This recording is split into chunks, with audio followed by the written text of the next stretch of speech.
Así pues, lo que llamaremos el siglo de oro ocupa los 2 siglos de, de los que nos vamos justamente, en los que nos vamos justamente a centrar en lo que queda de curso. En este tema vamos a hablar del Renacimiento, que situaríamos en el siglo XVI, y en el tema siguiente vamos a hablar del Barroco, que situaríamos en el XVII. Como os he dicho, los dos juntos son el siglo de oro porque suponen el momento de máximo esplendor de la literatura en castellano. Si hablamos de la literatura del Renacimiento respecto del contexto histórico-cultural que se da en Occidente, tendremos que hablar de dos hechos fundamentales. Por una parte, y os aconsejo que miréis este vídeo, es muy cortito, por una parte cae Constantinopla en poder de los turcos. Eso va a tener una repercusión directa, por ejemplo, en el hecho de que muchos de los sabios que vivían en Constantinopla van a tener que salir corriendo de allí de la ciudad y se van a refugiar en otros sitios, entre otras cosas y fundamentalmente en Italia, que contaba con diferentes ciudades-estado que competían entre sí por ver cuál patrocinaba mejores artistas, no solamente escultores, pintores, arquitectos, probablemente os suena, pues yo que sé, Miguel Ángel o Leonardo, sino que también patrocinaban sabios y después patrocinaban escritores. Entonces, esos sabios que están en Constantinopla se van a llevar buena parte de los manuscritos de la cultura griega y latina que habían permanecido medio olvidados, bien allí, bien en los monasterios, y los van a empezar a difundir. Para difundir esos monasterios van a contar para difundir esos manuscritos van a contar con la ayuda inestimable de este invento del alemán Gutenberg, que hacia mitad del siglo XV imprimió la primera imprenta, la primera Biblia. ¿Con qué? Bueno, pues con una imprenta de tipos fijos que supone que a partir de ese momento, para conseguir muchos ejemplares del mismo libro, no hay que copiarlos todos a mano, sino que basta encima de la plancha ir poniendo diferentes hojas y aquello se va imprimiendo. Es muchísimo más rápido, muchísimo más barato y va a suponer que mucha más gente va a tener acceso a esos manuscritos que, como os he dicho, estaban bastante poco accesibles en monasterios. Esto va a suponer también, por ejemplo, que la burguesía va a tener acceso a la lectura y a la literatura y va a suponer también que van a surgir nuevos géneros literarios que hasta ese momento no eran muy marginales, existían pero eran muy marginales, como por ejemplo la novela. Eso es lo que pasa en Europa. Mirad estos dos vídeos que en muy pocos minutos lo explican muy bien. ¿Qué ocurre en España? Bueno, en España los reyes católicos han acabado con la conquista, ya no quedan musulmanes en la península desde el año 1492. Además, luego más adelante los que queden, los moriscos que queden van a ser obligados a convertirse al cristianismo, igual que los judíos a partir de 1492. Y es verdad que en la época de los reyes católicos tenemos los inicios del Renacimiento, lo que nosotros llamamos el prerrenacimiento, pero para hablar de Renacimiento propiamente dicho, tenemos que irnos a los reinados de Carlos I y de su hijo Felipe II. Carlos I, que es el nieto de los reyes católicos tuvieron varios hijos varones que se murieron todos. La hija que le sobrevivió fue Juana, llamada la Loca, que se casó con Felipe, llamado el Hermoso, que era un príncipe alemán. Entonces, el hijo que tuvieron ellos fue Carlos I, que cuando vino a la península a tomar posesión del trono, no sabía hablar español. Era Carlos I de España y V de Alemania. Eso, claro, fue muy malo, pero también por otra parte fue bueno porque trajo muchísimas de las ideas que venían de fuera. Trajo una corte muy cosmopolita, con muchas personas, con muchos cortesanos, con muchos secretarios, con muchos ayudantes, con muchos consejeros que venían de diferentes países de Europa y trajeron los modos y las modas del Renacimiento italiano, que van a ser los que se van a ir imponiendo en la primera mitad del siglo XVI. ¿Qué ocurre en la segunda mitad del siglo XVI? Bueno, su hijo, Felipe II, tiene mucho miedo de que en España se extienda la reforma protestante que se había dado en otros países europeos. Y entonces va a cerrar completamente el país en sí mismo, va a prohibir cualquier cosa que venga de fuera, cualquier cosa que venga de fuera va a ser sospechosa y se van a acentuar fundamentalmente los aspectos religiosos y nos vamos a encontrar, ya lo vais a ver, con una poesía fundamentalmente eso, de temática religiosa. De todo esto, fijaos, os he hablado del Renacimiento, pensad que el Renacimiento en Italia ya se había dado antes. El Renacimiento en Italia, por diferentes razones, hay una burguesía muy rica, existen estos mecenas, los más importantes de todos seguramente suenan solo la familia Medici, existía esta competencia entre las diferentes ciudades por ver quién era más núcleo de cultura. Como os he dicho también, los sabios que se van de Constantinopla, muchos van a Italia. También Italia era el lugar geográfico que tenía más cerca los restos de la cultura romana.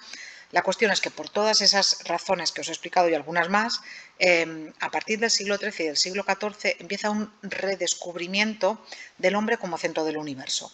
Durante la Edad Media lo que nos habíamos encontrado era con el teocentrismo, Dios como centro de todas las cosas. Si recordáis, la literatura medieval era fundamentalmente de temática religiosa. ¿Qué va a ocurrir a partir de esta época en Italia? Bueno, los escritores, los filósofos, los pensadores van a continuar siendo católicos, por supuesto, van a continuar creyendo, pero dentro de esas creencias piensan que no tenemos por qué concebir este mundo como un valle de lágrimas, sino que a este mundo venimos también a disfrutar. Entonces, las preocupaciones van a pasar de ser únicamente preocupaciones centradas en voy a pasar esta vida, aunque sea sufriendo mucho porque la otra me voy a ganar el cielo, sino voy a intentar disfrutar esta vida, cuidado, sin descuidar tampoco la religión, porque eran personas profundamente creyentes. Por tanto, se pasa de ese teocentrismo medieval al antropocentrismo, ¿no? El teocentrismo sería medieval, al antropocentrismo, que aquí tenéis simbolizado en este dibujo de Leonardo, que probablemente conoceréis, que es el hombre de Vitruvio. La filosofía que está en la base del Renacimiento es la filosofía, como os he dicho, humanista, que pondría otra vez el uso de la razón y la persona humana, repito, en el centro de las preocupaciones intelectuales, filosóficas, culturales, etc. Y también tenéis un vídeo en el que se explica en muy poquito tiempo lo que significa entrar en la Edad Moderna, porque pensad que el Renacimiento es la Edad Moderna. Luego la Edad Contemporánea es a partir de 1789, pero con el Renacimiento Occidente entra en la Edad Moderna. ¿Cuáles son las características generales del Renacimiento?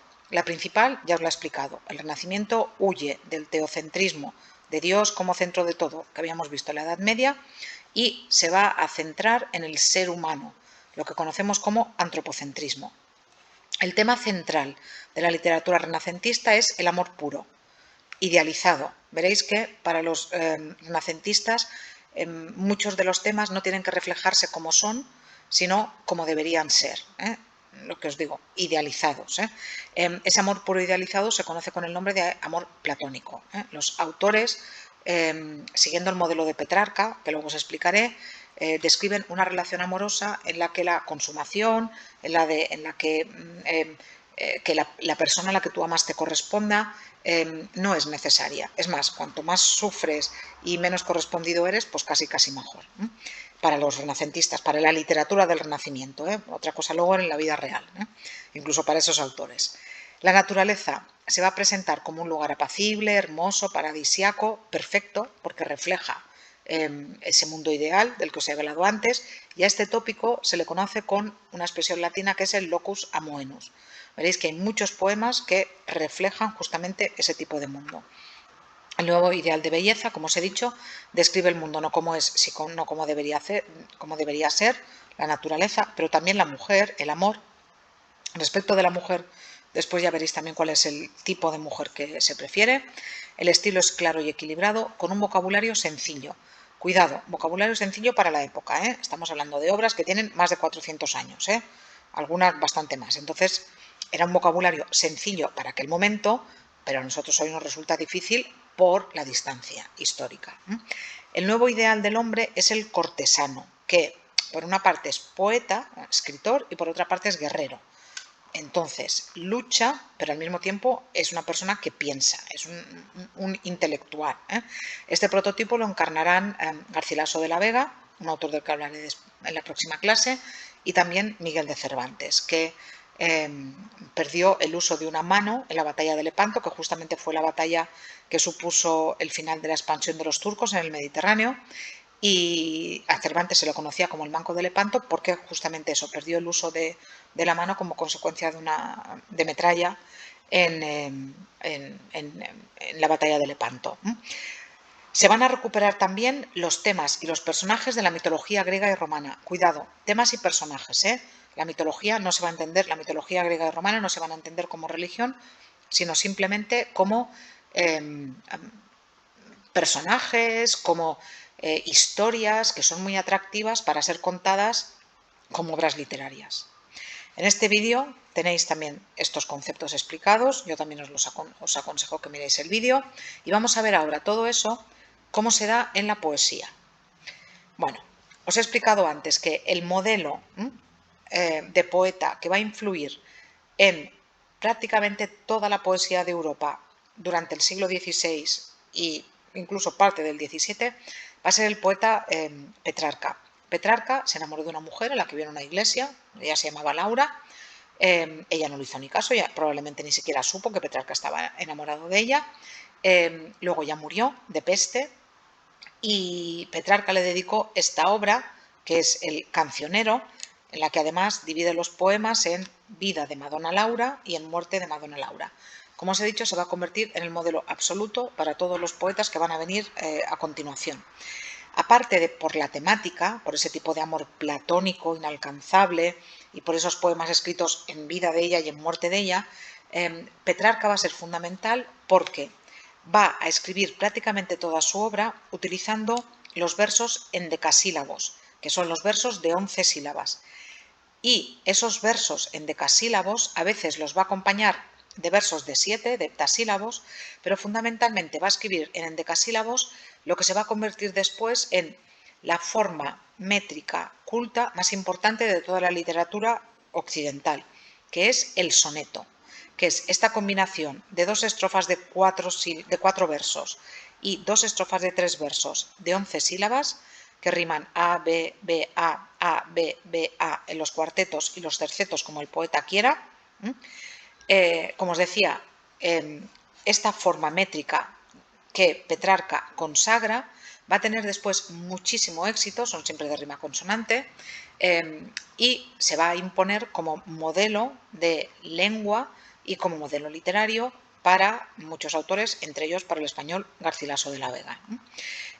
Respecto a los temas, nos vamos a encontrar en la poesía, por los que os he explicado, el amor, concebido desde ese punto de vista platónico, la naturaleza, siempre vista como algo idílico, la mitología griega y romana, se reflejan historias de dioses, repito, la mitología no como religión, sino como temática, y después la belleza femenina, que va a seguir siempre el mismo ideal que ahora veremos. Aquí tenéis también un vídeo en el que se explican las características ya no del Renacimiento en general, sino de la literatura del Renacimiento. Respecto de los temas que os he dicho, hay también varios tópicos que se toman del mundo clásico y que conviene que recordéis. En primer lugar, el carpe diem, cuya traducción sería atrapa el día o aprovecha el momento. Serían ese tipo de composiciones en las que el poeta aconseja disfrutar de la vida antes de la llegada de la vejez. Normalmente aconseja disfrutar de la vida a una mujer joven, mientras es guapa, deseable, tiene que amar, tiene que aprovechar esa juventud, porque cuando sea mayor se va a arrepentir de lo que no ha hecho de joven. Respecto al tipo de belleza femenina, se utiliza lo que se llama la descriptio puellae. Sigue siempre el mismo esquema. Suele ser una joven rubia, de ojos claros, de piel blanca, de labios rojos, de mejillas sonrosadas. Si pensáis en el ejemplo de la Venus de Botticelli, vais a ver que ese es el tipo de belleza que se solía describir. Y también, como os he dicho antes, el lugar en el que se sitúan esas historias es el locus amoenus, esa descripción de la naturaleza perfecta y idílica. Como os he dicho, en la métrica se utilizan los versos de 7, pero sobre todo, los versos de 11 sílabas. Se adoptarán nuevas estrofas, pero sobre todo se implantará el soneto, que es el que quiero que recordéis. Ya os he explicado también que la lengua va a estar dominada por la naturalidad y la sencillez. Pensad en las líneas del Partenón, de la Acrópolis de Atenas, esas líneas puras, rectas, perfectas, porque los escritores renacentistas pretenden eso también. van a huir de las frases rebuscadas y del estilo muy complejo, eso ya lo veremos después en el siglo XVII.